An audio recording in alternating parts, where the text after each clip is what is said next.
さあ、急遽開催されました強風に耐えろけん玉選手権。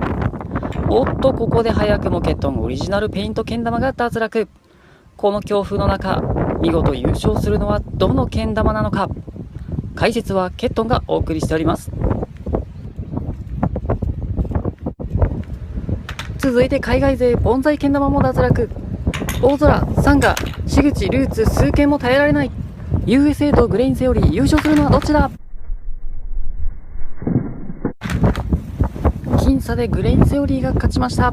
それでは第2回大会でお会いしましょう。バイバイ。